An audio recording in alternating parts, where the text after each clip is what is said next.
আজকের ভিডিওটা খুবই ইন্টারেস্টিং হতে চলেছে। তোমরা পুরো ভিডিওটা কিন্তু দেখবে।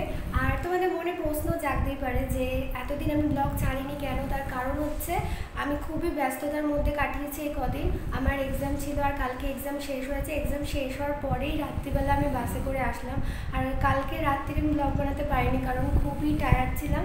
তাই সকালবেলায় ব্লগটা আমি স্টার্ট করলাম। এখন মর্নিং 6 AM। তো আজকে সারাটা দিন আমি কী করছি সবই তোমাদের এই ব্লগটার মধ্যে দেখাবো। পুরো ব্রেকফাস্ট লাঞ্চ কী করছি, কোথায় কোথায় ঘুরতে যাচ্ছি, তোমরা সবই এই ভিডিওটার মধ্যে দেখতে পারবে। তো ভিডিওটা স্কিপ না করে পুরো ভিডিওটা কন্টিনিউ দেখতে থাকো। আমরা যেই হোটেলটাতে রয়েছি সেই হোটেলটা তোমাদের দেখিয়ে দিচ্ছি। দেখো তোমরা কত সুন্দর হোটেলটার প্রাকৃতিক পরিবেশ।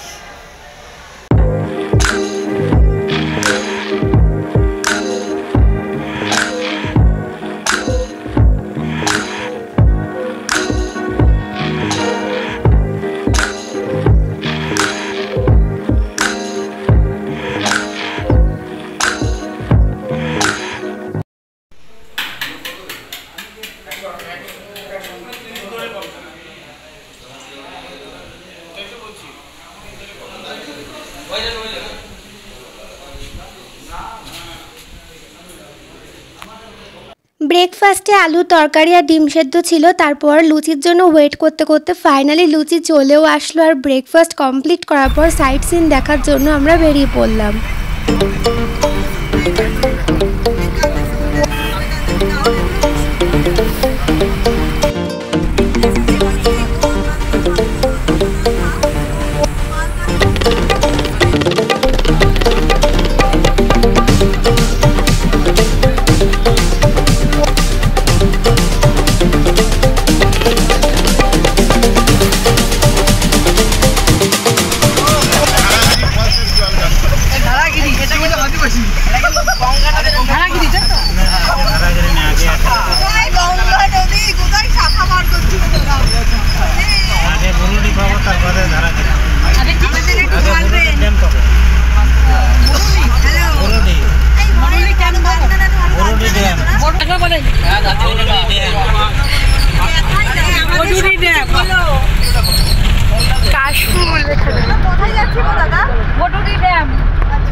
কাশফুল দেখো ওই সাইডে, কাশফুলগুলো কি সুন্দর লাগছে।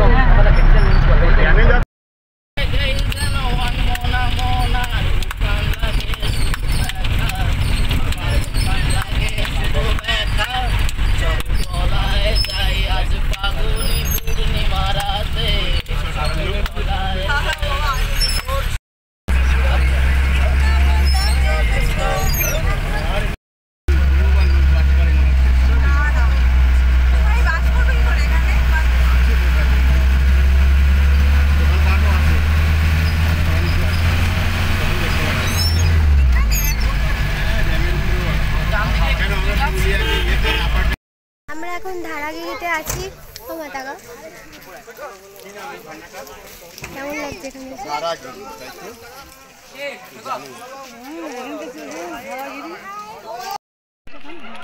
কোথায় যাবি আমাদেরকে নিয়ে?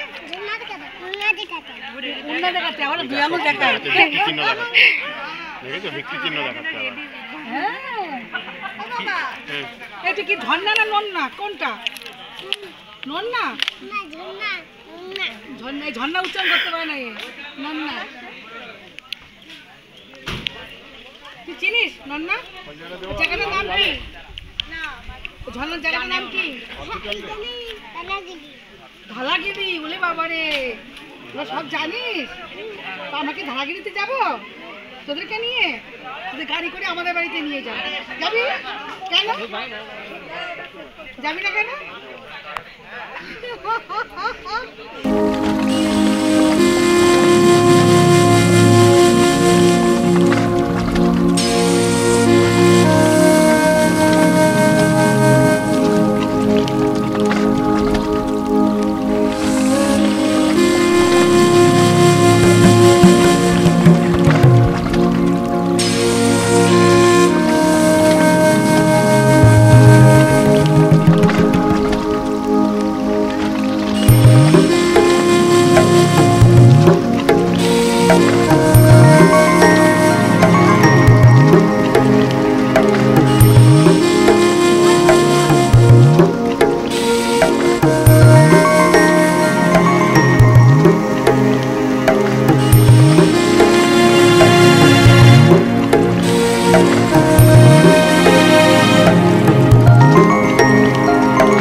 জলহস্তি আমি কি দিচ্ছি জলহস্তি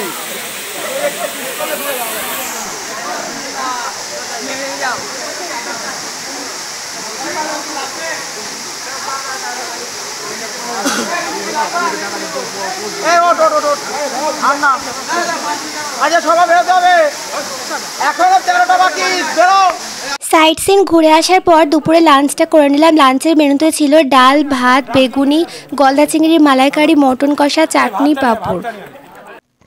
দুপুরে লাঞ্চ করার পরে আমরা কোনো ভিডিও করতে পারিনি, তো তারপরে লাঞ্চ করার পরেই বেরিয়ে পড়েছি।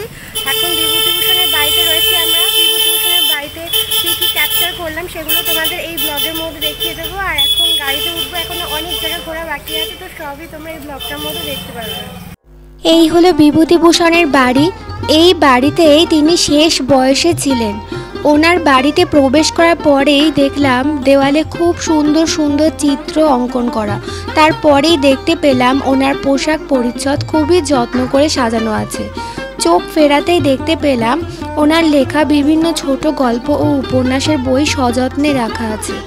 বিভূতিভূষণ বন্দ্যোপাধ্যায়ের লেখা পথের পাঁচালী, অশনি সংকেত, আমমাটির ভেপু বাঙালি মনকে জয় করেছে। তার লেখা কাব্য, গল্প, উপন্যাস বাঙালি হৃদয়ে চিরস্থায়ী হয়ে থাকবে।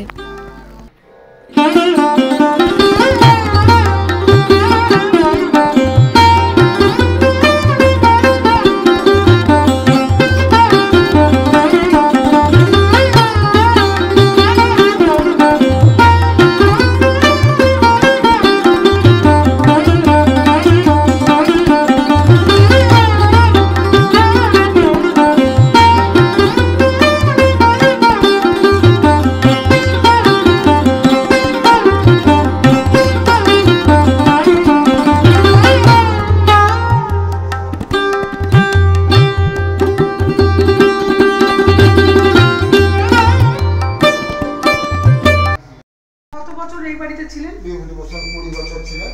এই বাড়িতে মৃত্যু হয়েছে, ওখানে ছবি আছে দেখো। আর তোর বোনদার বাড়িটা?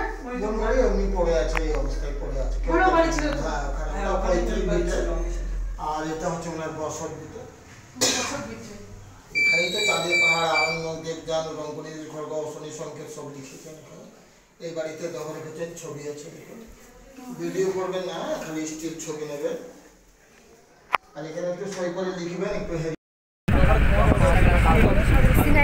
সুন্দর লাগছে।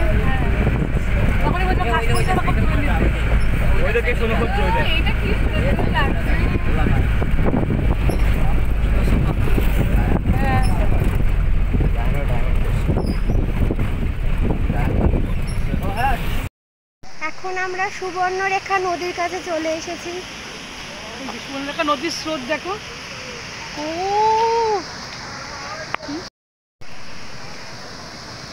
কাশফুলগুলো ওই দিকে দেখা।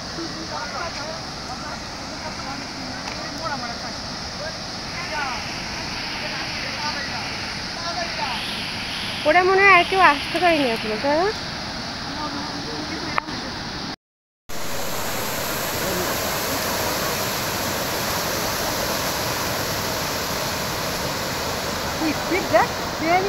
কোনো মুহূর্তে এই দিকটা তো দাঁড়াও দাঁড়াও। সুবর্ণরেখা নদী।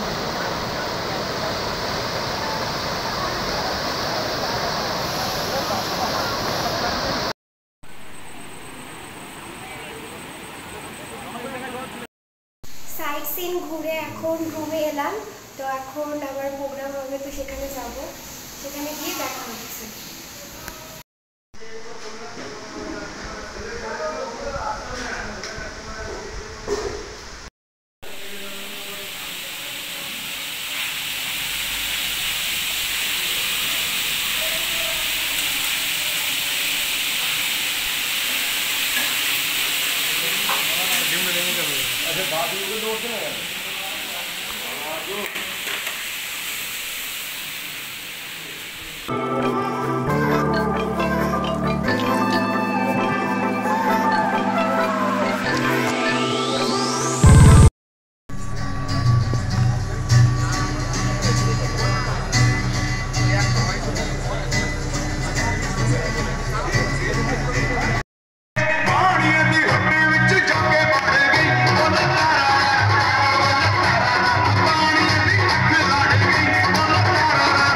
Day 2.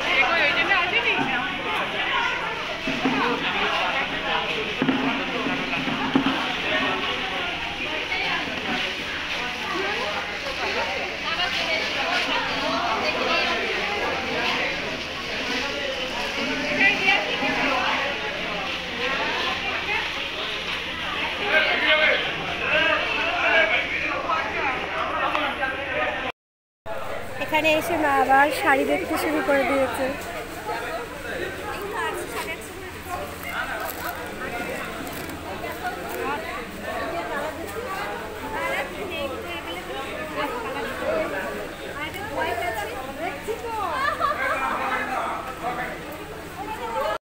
এখানে একটা শপ বসেছে, যেই শপটাতে সমস্ত রকম মেয়েদের কালেকশন পাওয়া যাচ্ছে। আমি তো প্রথমে দেখেই পুরো চোখে ছানা বড়া দেখছিলাম, তারপরেই দেখলাম এখানে প্রচুর ভ্যারাইটিস কালেকশন, শাড়ির বিভিন্ন রকম ডিজাইন, চুড়িদার, লং ড্রেস, সব রকম ডিজাইন পেয়ে যাবে। তারপরে হাতের ব্যাগ, বিভিন্ন রকম জুয়েলারি, ইয়াররিং কালেকশান, বিভিন্ন রকম অর্নামেন্টস রয়েছে, সমস্ত রকম কালেকশান তোমরা এখানে পেয়ে যাবে। আর যেরকম কাস্টমাইজড করতে বলবে ওরা সেরকমভাবে বানিয়ে দেবে। সব কিছুই একদম লো প্রাইসে পাওয়া যাচ্ছে এখানে। 3 hours later.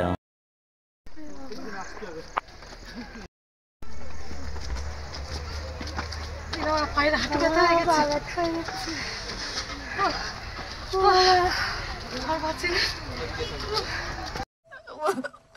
मुझे अपने घर जाना है, मुझे घर जाना है, मुझे अपने घर जाना है।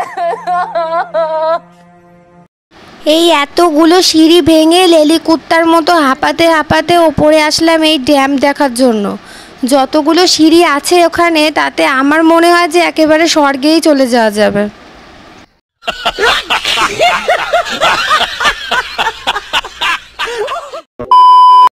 আমরা এখন লেজার লাইট শো দেখতে এসেছি। আর এতক্ষণ তো বাসের মধ্যে ছিলাম, খুবই টায়ার্ড হয়ে গিয়েছি। আর আমরা ড্যামতেও গিয়েছিলাম, সেই ড্যামটার ভিডিওটাও এর মধ্যে রয়েছে। আর এখন একটু পরেই লেজার লাইট শোটা স্টার্ট হবে 8টা থেকে। যদি ক্যামেরা অ্যালাউ করে তো তোমাদেরকে সবই দেখাবো।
ব্লগটা কেমন লাগছে আমার কমেন্ট করে অবশ্যই জানাবে।